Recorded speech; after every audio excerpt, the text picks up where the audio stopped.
Welcome to Solar Sailing with Trevor White. Tonight we're going to talk about emergency tactics and some considerations to think about before you go to sea, or maybe the boat you buy. As a sailor, and all sailors will find at some point they are caught in foul weather, terrible weather, atrocious weather, or there's a number of other things that they'll encounter that cause them to feel like they're in an emergency. Now, I don't necessarily consider storms an emergency, but if things go wrong, they can be. This is one of the considerations of being a solo or short-handed sailor, is you have to prepare your boat for bad weather. It might be sunny today, but there might be a storm tomorrow. You may also get some tropical depression blow through that you haven't forecast for, you haven't seen. It's not on your charts, your GIB files, or your predict wind. You just haven't seen it come through. And in some places in the islands, you do get really foul weather blow through without any warning, and it's certainly not on the weather forecast because that area of the world is just not well plotted. And New Guinea's a classic example. I've been up there a few times, and I was once coming into Rabaul Harbour. I was probably about 6 hours away. It was at night. We had a 45 knot squall blow through with no warning. It wasn't on any of the weather prediction charts, and it flogged us just as we were coming into the harbour at night, with ships going around. So it was inconvenient. But one of the things I'm always prepared for is foul weather. I'm always prepared for something to go wrong. So what I mean by being prepared, I always think that a storm is going to happen. I always think something's going to go wrong. I always think a ship may, cause me harm. So I've got the boat prepared for a worst case scenario. I generally at sea carry the dinghy on the deck and I lash it down. The other benefit of lashing my dinghy on the front deck is that it covers my front hatch, which is a very large hatch. It's over the head and shower area on my yacht. It protects it from a significant wave. So if a wave crashes on the front deck, the dinghy takes the hit, spreads the load. I also do the same thing on my saloon hatch. I put fenders over the top of that if it's pretty stormy, or I'll store my fenders at location. And that way, again, it disperses the load, so it's not a direct hit on the windows. They're pretty strong. They're 13mm polycarbonate, heavy timber frames, old style, but I'm still trying to protect them from a direct hit. I do get concerned when I see some of these newer vessels. We've got significant windows, very large on the sides of the hull. I'm assured that they're more than adequate in protecting the vessel from a storm or wave action. But I've seen some terrible waves. I've been hit by repeated waves over many long days. And the last storm, I was coming back from Fiji. I got caught tail end of a cyclone and a low from Australia, created a big squeeze. When it came, it was blowing 35, 45 knots. I was reefed down, sailing along. When it came through, I got hit with 78 knots. And it ended up ripping off a section of my timber rail on the side of the boat. It was that bad. I got knocked flat multiple times. Came at night, so I wasn't expecting it. I was lying in bed at the time, just getting a few Zs. It was pretty intense. So I do worry about some of these new boats, and that's why I like the older style. I like protection, but I understand why people put the bigger windows in. But bigger windows come with a cost as well, so just a consideration. Going with the theme of storms, I carry a storm jib and I carry a trysail, and I've carried those on all the yachts I've owned. Not everybody does. I see many sailors today who only run a second reef or a triple reef main. Hopefully it's their triple reef main if they're a cruising sailor, and they don't have a storm jib. In many cases they have a genoa on a furler, they'll have a jib on a furler, and if they're really fortunate, they might have a staysail on a furler, and they'll run a heavy staysail as a storm jib. A staysail is not a storm jib. It's not a dedicated sail to deal with horrendous conditions. So that is still better than having no storm jib. And then you see people who are running a jib on a furler. If something happens and you've got a full jib out in a storm, and I've experienced storms 70 to 90 knots in 12, 15, 20 metre seas. You don't want a full jib out in those conditions. You want the minimal amount of sail you can get away with. And in some cases, a storm jib is too much. In that last storm that I got caught in, I was sailing at night. I had the wind vane working. I had a triple reef main and a storm jib on the inner staysail stay. So I've got hanged on sails on my stay. I have a staysail and a jib which I carry there. Some people carry it forward. I carry mine there. It balances my boat very well.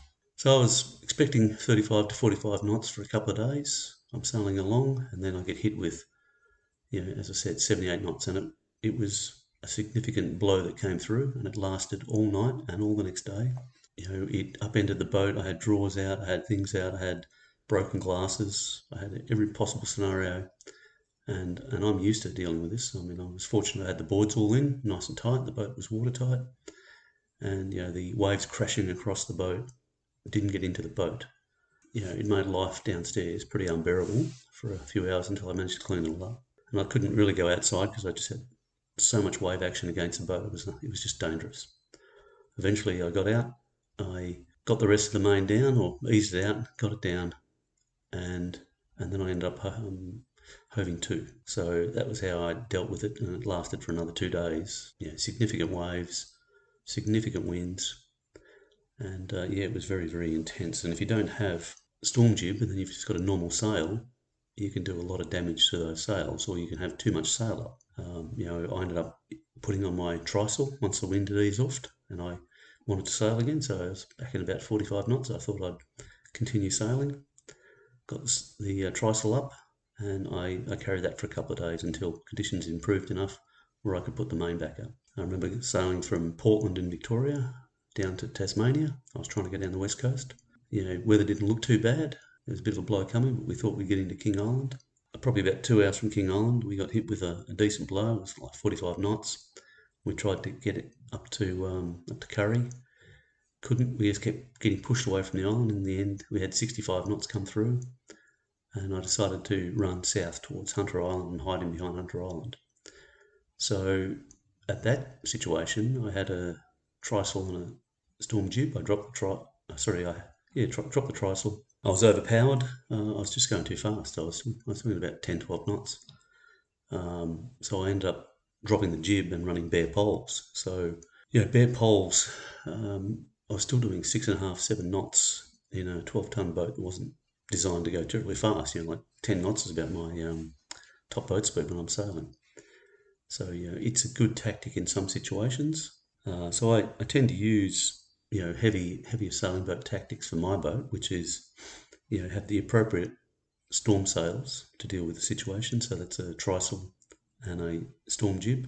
Know how to install them on your boat. You can install these on any of these modern boats with just a little bit of ingenuity. Like some of the storm jibs, can be hanged around a furler and then taken back, and you can control them that way and raise and lower them that way. And they've got like a large hank essentially which goes around the whole furler. A trysail can essentially do the same thing around the whole mast, and you raise it up and then you take the glue back and you tie it off to the boom, or tie it off to independent hard points either side of the boom, depending on how your boat is structured. I was once in the Southern Ocean and my traveller got ripped out of the deck. It was that bad for so long that the bolts holding it in gave out, and I had a whole pile of other things get snapped off, but I ended up relying on hard points on the deck for the trysail. So you always got to think, worst case. Big weather creates incredible stresses on your boat, and I've got an older boat, so things do break, but they also break on new boats because they're not often built to deal with these horrendous conditions. And it doesn't matter what you intend to do when you're sailing, you can still get caught in a significant blow in big seas and big winds, and you've just got to deal with it. There's no one out there to help you. So I believe having a storm jib and a storm trysail is essential for sailing the world. They take up very little room. All you've got to do is work out how to attach them to your boat, and any competent sailmaker can help you out. And I think the higher vis they are, the better. Bright orange is great. I mean, mine are white. It's an older boat. But I do believe bright orange or some other bright colour to make you nice and visible is a benefit when you're out there. Ships probably still can't see you in a storm, but anything helps. The AIS hopefully is the thing that the ships will see. They're transmitting. You should be transmitting also. if you're not transmitting on a cruising boat in the open ocean, you're a fuckwit. I can't say it bluntly enough. AIS is a godsend to modern sailing. It is the best thing since sliced bread for situational awareness and being safe on the sea. Like all ships run AIS, all decent ships anyway. So they are monitoring it. You should be monitoring it, and it'll keep you safe. So go and buy it, put it in. Now, the other thing that is worth considering is sea drogues, and I'm not talking about the little punsy things you can buy from a lot of marine stores rated for a dinghy. Sea drogues is a device you carry when you're running downwind or you're bow to the sea. And there's a couple of different tactics here. So I once sailed a yacht back from Antarctica with no steering, no prop, just using a sea drogue, 1600 nautical miles. What we used in the end is we tried a couple of different sea drogues and they just get torn apart. Hadn't needed that technique until that particular situation, and then we had no choice. But if we're going to survive, we had to learn how to do it. So we improvised. We got about 100 or 200 metre coil of rope, heavy rope. We wrapped it in chain. We then attached a big shackle to that, and then we attached that to another length of rope, 2 waves back from the back of the boat, and we were trying to run. And it worked. It worked really well. It kept the rope, which was our drogue, in the water. And then as conditions got worse or better, we also put loops out behind the boat. So we'd feed a loop of rope from one winch to the other, and then we just feed it out. So it was like a big U-shaped behind the boat, catching water. So we had a drogue for steering, and we could haul that from side to side, give us a little bit of steerage, and we had more warps going out in a U-shaped from the winches, which would also create drag. So we were talking, like 70, 80 knots, 20 metre seas, surfing down huge waves, trying to maintain some steerage in a boat with no rudders. And it worked. We got back. We sailed 1600 nautical miles using that and a variety of other techniques. They do work. They will get you out of trouble, but sea drogue has to be built for heavy weather. It needs to be a dedicated cruising sea drogue, and there's a variety out there. But they've got to be heavy duty. You've got to look at this thing and go, shit, that is over-engineered. Perfect, that's what you want. There's also some that are a series of cones that you can release out through a winch. I don't think it's a bad idea. I haven't used it, but I like the concept. I used to carry a tyre, a couple of tyres on board. I put my dinghy on top of the tyres just to stop it from moving around. I had a hard dinghy for a while. And the tyres were my sea drogues. I would just put a piece of chain around them, toss them over the back with a swivel, and that was my sea drogues.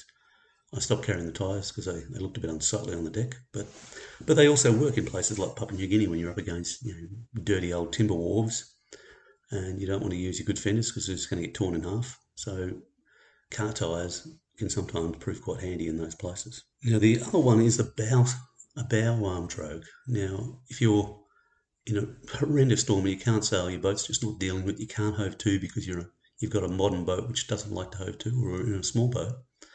There's a technique that I used to use when I was in the military. We have these large drogues, and there's a type of drogue called a parachute sea anchor, which was developed for the Catalina seaplanes, and they put it in the water and they just hang off it and they drift down, the outside of a coastline with the currents. And you can still use that technique. I used to use it in the military. We'd throw it over the side if we just wanted to drift down the coastline with the currents, because the currents often run along the coastlines. It was a good technique for just sort of holding station. And it's what fishermen in Bass Strait use. So they'll put out a line of fishing nets and they'll go upwind. And then they'll get the fishing nets out. They'll then put out a drogue, like a large drogue, like talking 4 or 5 metres across. And they'll put that out on a heavy line with some chain. And they will drift back down along their nets over 12 or 16 hours. With just a generator running, so they're saving fuel in their boat. They're just one guy on watch, the rest are sleeping, and then once they get back down to the start of their nets, they will then haul in the sea anchor or sea drogue and start hauling nets. But it also works on a yacht. If your conditions are so bad where you can't sail, you can't hove to, you can't run bare poles, and you're running with a stern anchor, it's just not helping. One technique you can do is put a sea drogue over the bow, or a parachute sea anchor over the bow, and hang off it. You need a heavy rope. It needs to be really heavily protected from chafe, but it will work. In big, massive seas, cyclonic type weather, massive systems. In a lighter boat, this can be a way to stay alive. It's another method for catamarans as well. People have used these techniques and they do work. I haven't used the technique. I haven't needed to. I've got a heavy boat. It hoves to quite well, or I can run bare poles also, and I also run the sea drogue out the stern and sail with it if I can. But they're just techniques to ponder. What works for your boat? What can I employ? It's not going to take up too much space, which is also going to work to survive a storm. Now, one of the other conditions we might find as an emergency is no motor. Again, I've had this happen a couple of times. My last time I had it happen was I was coming from Albany in Western Australia across to Kingston in South Australia, and I was several hundred miles south of the Australian Bight, and I was 250 miles short of Kangaroo Island, and the motor died. Basically, I had diesel bug in the engine. I'd bought the boat, and the last thing one of the things I hadn't done is I hadn't dumped all the fuel, cleaned out the fuel tanks, and put in clean fuel. My fault. I didn't consider it at the time, but the boat was in Perth. It had been in very hot conditions, and bacteria got into the diesel. Boat hadn't been used a lot, and that bacteria bred. And when I was filling up in Albany, I could have also been bad fuel in Albany. It's hard to tell, but I hadn't noticed at that point. But when I got to across the Bight, I used to run the engine once a day just to charge batteries. I like to run it once a day just to keep tabs on it anyway. But yeah, the engine started sounding funny and then stopped. And from fault finding, found out that the the fuel filter had been sucked in. It had been sucking that hard that it had sucked in the fuel filter. So then I started tracking it back and realised what was going on. The problem I had though was I'd got contamination into the injector pump, and that it didn't matter what I did, I couldn't fix it out at sea, and it was pretty damn rough, to be honest. It ended up to the point where I had the injectors out, cleaning them with toothpaste on something, a mild abrasive, just trying to clean them and blow them out with aerosols. Tried all sorts of things, but it was the actual injector pump that had seized up, and I couldn't resolve that until I got into Kingston. So I had no motor, and that's no big deal out at sea. You don't really need a motor out at sea. You've just got to be able to keep the batteries charged. I had a couple of solar panels at the time, but it was certainly not enough to keep my boat going. So all I was doing was running nav lights, turning everything else off, and then if I turn on the chart plotter on the AIS every now and again, turn it back off again, just to save power. Not great, but you get by.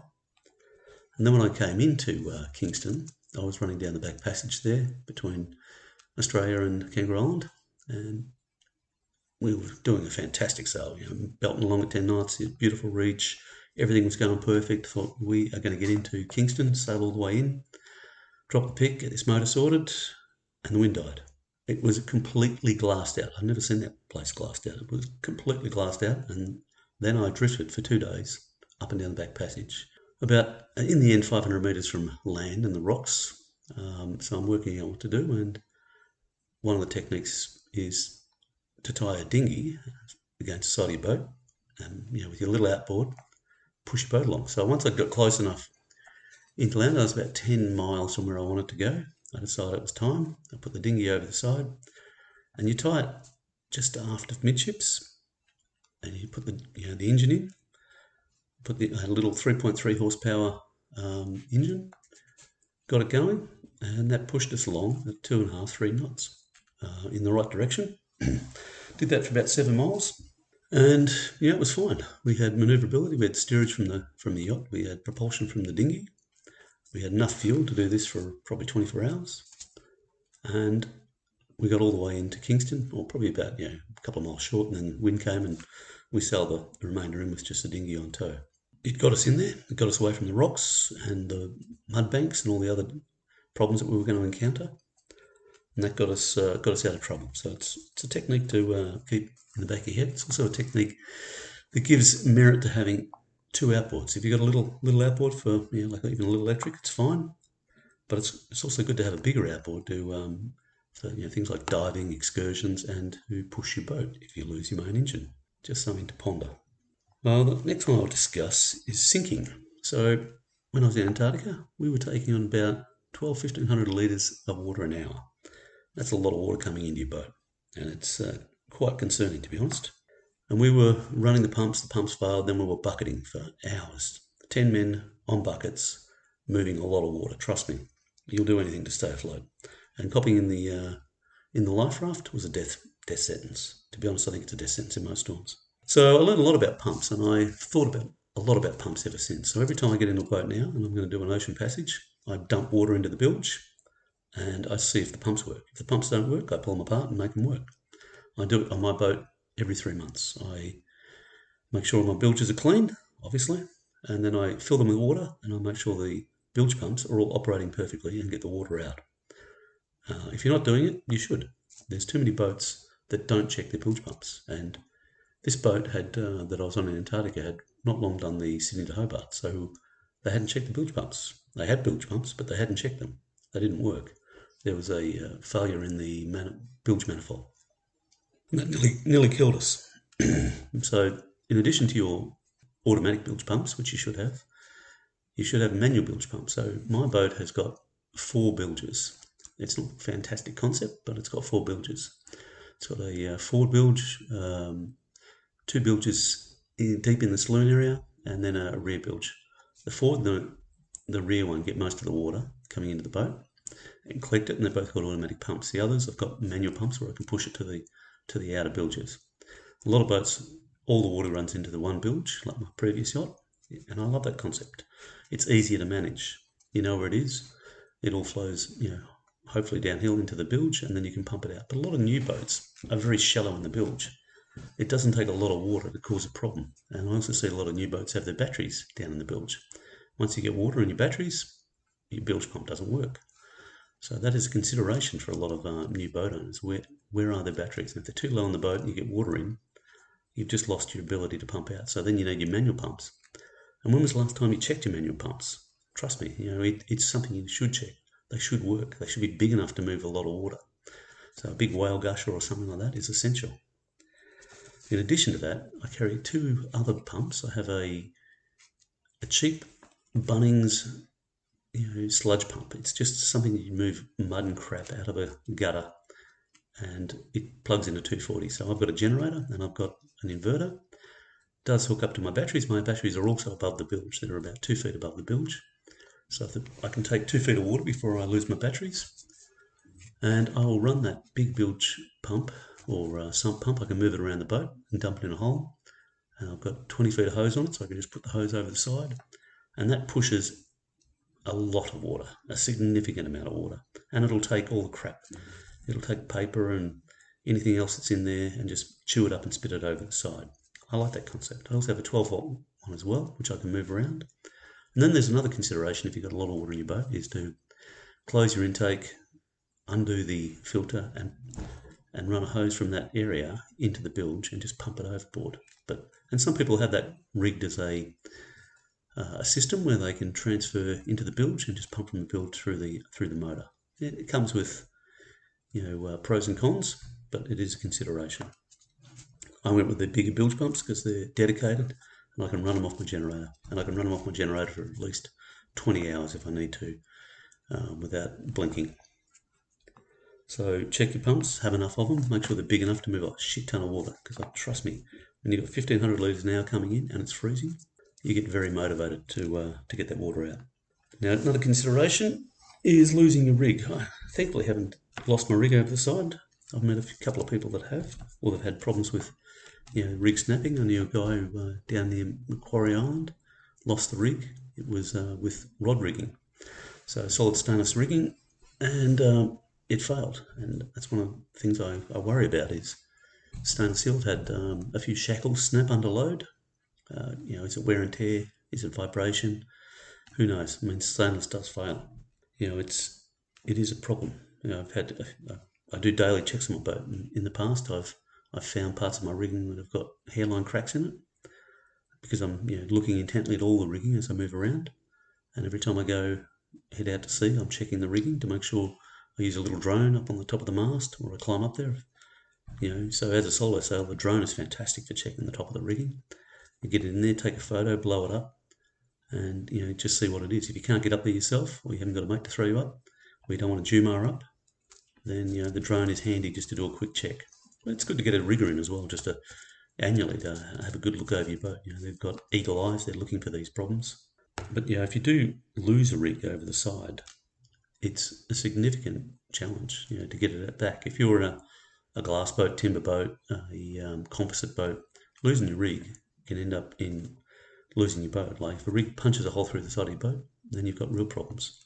So one of the things that you should be thinking about is, how do I either secure my rig or how do I cut it away? My thoughts, I'd be trying to secure it first, but if you've lost it in a storm, then you want to cut it away. And I always carry, on my fiberglass boat, I always carried big bolt cutters, I carried machetes, different types of cable cutters, and these days I carry electric angle grinders with stainless steel blades on them, so I cut things away very quickly if I need to.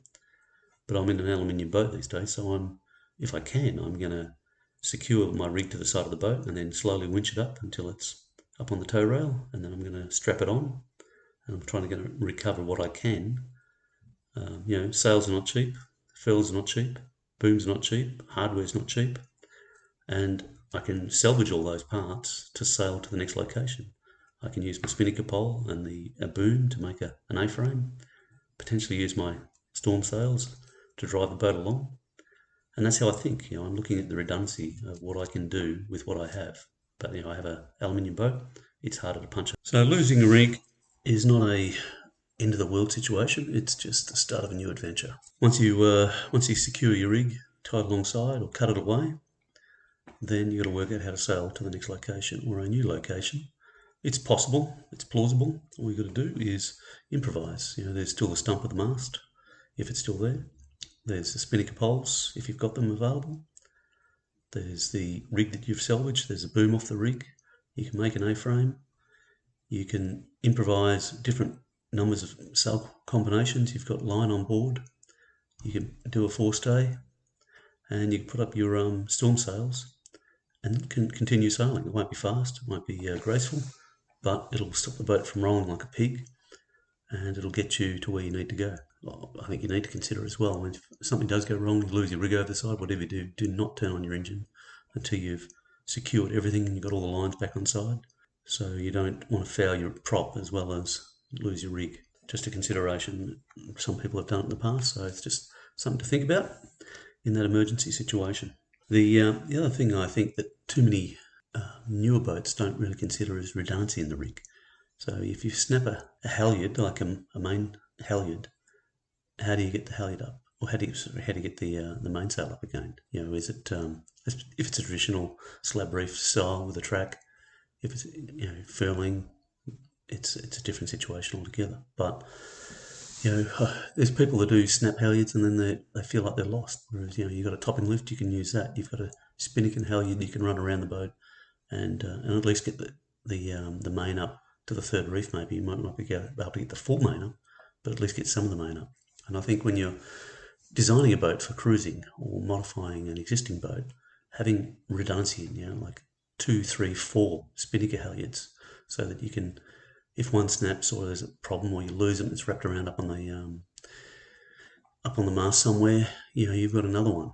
You've got if your main halyard snaps, and I had one snap not that long ago. The wire had worn through. I hadn't really noticed it in inspections.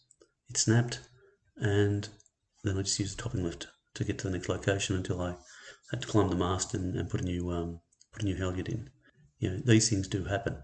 Having a cruising focus with redundancy in all facets of your boat makes it easier if something happens to keep going. It's why I talk about storm sails. If you lose a mainsail or you lose your genoa or your jib, having a storm sail won't get you there fast, but it'll still get you there. And that's why I like redundancy in the rig as well. That's why I have a catch.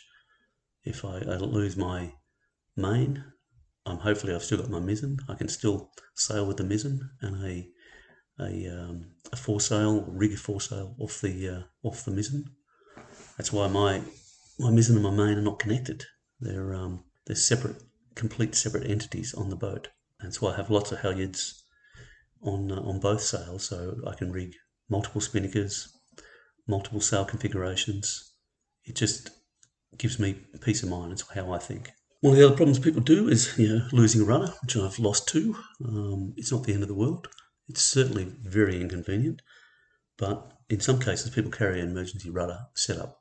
I've never carried one on a boat.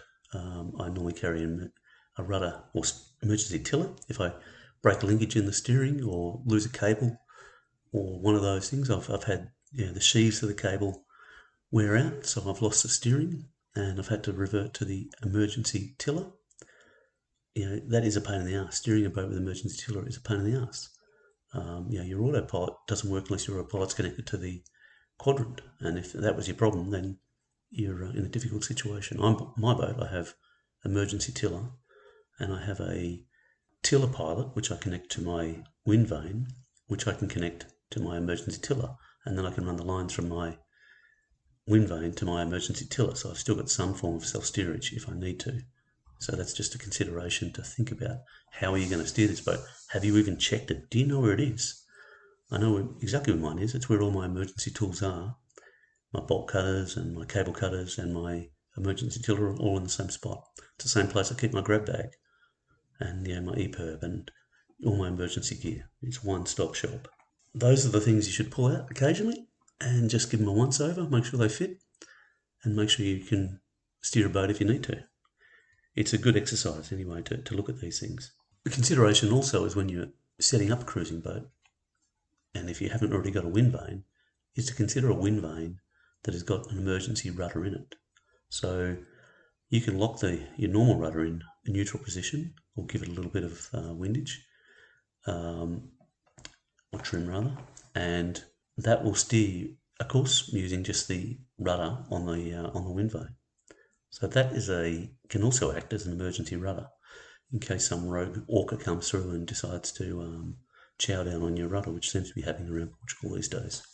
On my boat, I have a skeg in front of the rudder. So it's an aluminium boat with an aluminium skeg, runs down the front of the rudder, has a bearing at the bottom, or a bush rather, nylon bush. So that protects the rudder in case I snag a pot, like a cray pot, or a net, or some other debris in the ocean. It protects my rudder from a direct hit from something, maybe even orcas. I'm not sure about that so much, but it does protect the rudder. I've caught rudders before, or caught cray pots on my rudders before, and I've dragged them and had to lean over and cut them free because it had stopped the boat in the water. So most new boats don't have any form of protection on their rudders. You have some boats with twin rudders, that gives you a little bit of redundancy, but if you're on the wrong heel, then the rudder's probably not going to be effective. If you're setting up an older boat with a traditional rudder, if it has a skeg, that just gives you a bit more redundancy in your steering system. So it's just a consideration. My last yacht had it, this yacht has it. I know that skeg has taken a bit of a pounding. I look at it when I haul the boat out and how many chunks are missing from it. So it has paid dividends, in my opinion, in protecting my steering system from impacts. I think that's about enough for today. I'm up to 35 minutes thereabouts, and that's a little longer than I like to talk. So thank you for joining me. They're just considerations for emergency situations on a cruising boat, whether you're solo or short-handed. And all it boils down to preparation is be prepared. Have the tools on board for whatever. Think about it. Just go through it in your head. What if, and have the tools. And I'll, at a later stage, in my blog, I'll put a series of toolkits for different situations and how we can deal with them. But for the moment, thanks for joining me. Safe sailing, and I will see you out there.